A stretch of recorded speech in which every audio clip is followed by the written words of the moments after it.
Ayan, so narito po ang ating napakasipag na at gwapong SK ng Barangay Talaga. So bilang isa po sa mga patronizers o buyers na t-shirt para kay Baby Sophia, ano naman po yung papakiramdam na nakatulong ka?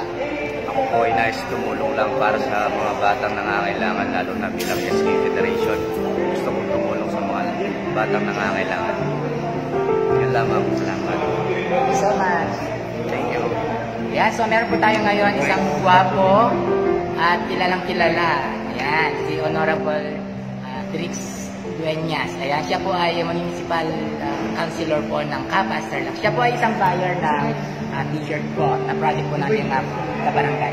So, kagawad ano po yung feeling? Ayan, dahil kayo po ay bumili po ng t-shirt na Save My Life.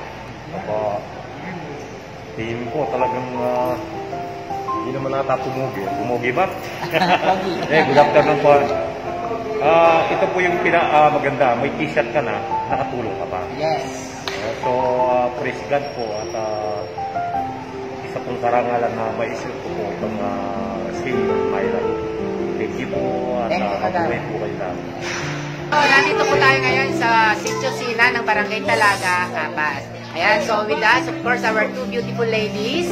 Ayan, si Ate Aiza and si Ate Danica na magaganda. Ayan, so Ate Aiza, ano naman yung masasabi mo dahil ikaw ay isa sa mga beautiful buyers ng t-shirt? Bali, tatlong bili ko na to. Wow! Yes. Para lalong matulungan si Sophia. Tapos sa gustong bumili, sana po kahit sa alaga ng konting alaga nitong t-shirt, matutulungan natin yung bata. Yun. Sana pag sama-samahin natin tulungin si Sophia para sa paggaling niya. Hello Sophia, sana gumilan ka na baby. Thank you po. Ayan, o si Danica naman. Sophia, yung kung gustong bumili ng t-shirt para po matulungan natin si baby Sophia. Pagaling ka na baby. Salamat. Ilan? Walang ulit sa katawan. Ay, siguro, yes. Walang ulit sa katawan. Kasi nababad sa airport. Okay, so nandito po tayo ngayon sa bahay po ni Kagawad Mads Malonzo ng Barangay Talaga. Ayan, so siya po ay bumili rin po, siyempre, ng t-shirt para kay Baby Sophia. Ano naman po yung masasabi mo, Kagawad? Of course, para makatulong po kami kay Sophia sa ganitong pamamaraan po, kahit man lang sa t-shirt. Siyempre, thank you po sa Lingap Barangay, sa Barangay Talaga. Siyempre, then, President nila ni Elkie, by Sister Emil, member po. Thank you so much po sa Lingap Barangay. At least, pag naglalakad po ako, namamasyaso, suot ko po yung t-shirt ni Miss Sophia. Yes. Ayun po, thank you so much. Thank you so much, Kagawad. Ayan, yan po ang isang masipag na Kagawad po natin ng Barangay Talaga. Kagawad Mads Malonzo. Thank you po. So, good afternoon po na. Nasa Barangay Talaga tayo sa Sitio Lourdes. Ayan, nandito si Ate Lely. Ayan.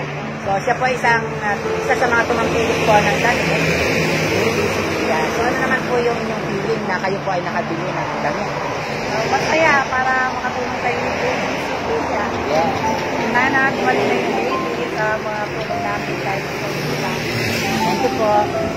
Ako po si Kuya Jay at bumili po ako ng t-shirt para kahit pa paano po ay makatulong po ako sa baby. Kasi po yung nasa hindi po yung nangangalaga po. So ako yung nananalangin din po sa ating kapal na sana sa maliit na activity na ganito ay makatulong po sa pagdagdag kami. Maraming salamat po. Kagaya din po sa akin, sabi po ni Sir J. Get well soon na lang, Baby Sophia. God bless. Lester lang ito kahit ganito lang makatulong sana kami sa kanya. Ayan, so maraming pong salamat. Sila po yung mga tumangkilik po ng project po ng Lingap Kabarangay na t-shirt for Baby Sophia. So alam po natin na sa maliit na bagay ay pag pinag-ipon-ipon po lahat na ito ay isang malaking bagay po at may tutulong kay Baby Sophia. Thank you so much po, sir.